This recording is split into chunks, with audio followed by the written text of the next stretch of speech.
দুর্গন্ধের কম নাই জেগেছে জেগেছে লেগেছে লেগেছে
ছাত্র সমাজ জেগেছে একতা প্রথার বিরুদ্ধে বৈষম্যের বিরুদ্ধে এই দফায় লেগেছে লেগেছে রক্তে আগুন লেগেছে বন্ধুরা বাংলায় রক্তের বন্যায়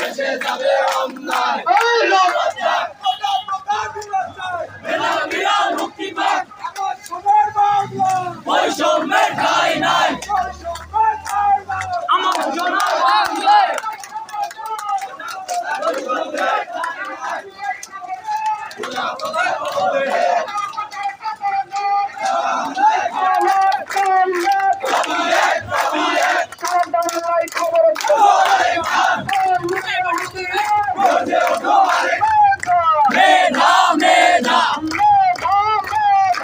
আজ অযৌক্তিক ভাবে 30% মুক্তিযোদ্ধা কোটা রাখা হয়েছে।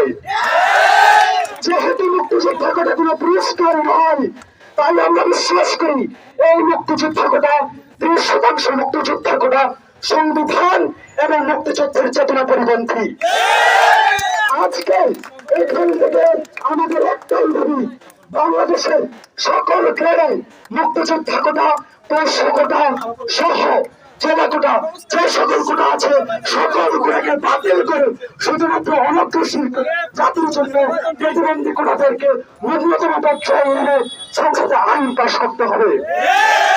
2018 সালের পরিবর্তনকে পুনর্বহন করতে হবে। আজকে আমাদের এই চলমান বৈষম্যবিরোধী আন্দোলনের অংশ হিসেবে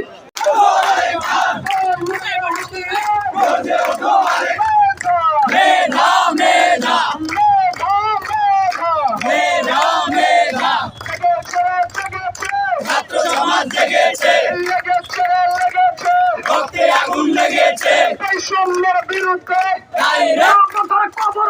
সারা বাংলায় খবর দে একাত্তরের হাতিয়ার গর্জে ওঠো আরেকবার চুয়ান্নের হাতিয়ার গর্জে ওঠো আরেকবার আমার সোনার বাংলায় বঙ্গবন্ধুর বাংলায় বৈষম্যের ঠাঁই নাই বৈষম্যের ঠাঁই নাই আমার সোনার আরেকবার একাত্তরের হাতিয়ার এই নেতা না কোটা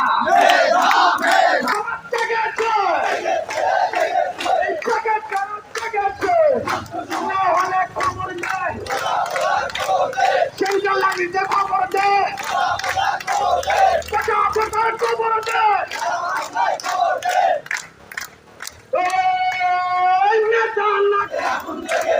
রক্তে আগুন লেগেছে বৈষম্যের বিরুদ্ধে অ্যাকশন টু অ্যাকশন কোটা কোটার বিরুদ্ধে বৈষম্যের বিরুদ্ধে কোটা প্রথা নিপাত যাক মেধাবীরা মুক্তি পাক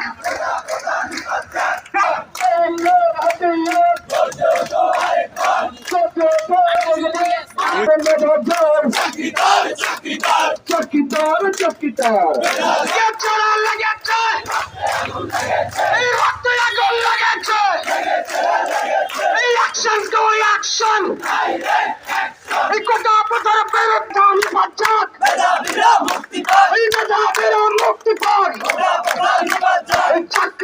চাকরি যায়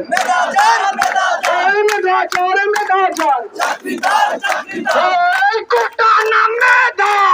1971 সালে রাজপথে গিয়ে মুক্তিযুদ্ধে গিয়ে 30 লক্ষ শহীদ তাদের জীবন হারিয়েছেন, 2 লক্ষ শহীদ তাদের সংগ্রাম হারিয়েছেন। সেই মুক্তিযুদ্ধের চিত্র নিয়ে আজ বৈষম্যের বিরুদ্ধে বাংলাদেশের চাকরি ব্যবস্থায় প্রথম, দ্বিতীয়, তৃতীয় শ্রেণী সকল শ্রেণীর চাকরি ব্যবস্থায় যে বৈষম্য চলছে, সেই বৈষম্যের বিরুদ্ধে আজ আমরা রাজপথে এসেছি। বাংলাদেশের সংবিধানের অনুচ্ছেদ অনুসারে কোটা ব্যবস্থা প্রদান করা যেতে পারে কেবলমাত্র অনগ্রসর জনগোষ্ঠীকে। অথচ আমরা দুঃখের সাথে লক্ষ্য করছি বাংলাদেশের চাকরিতে আজ অযৌক্তিক ভাবে 30% মুক্তিযোদ্ধা কোটা রাখা হয়েছে। যেহেতু মুক্তিযোদ্ধা কোটা কোনো পুরস্কার নয়, তাই আমরা বিশ্বাস করি এই মুক্তিযোদ্ধা কোটা 30% মুক্তিযোদ্ধা কোটা সংবিধান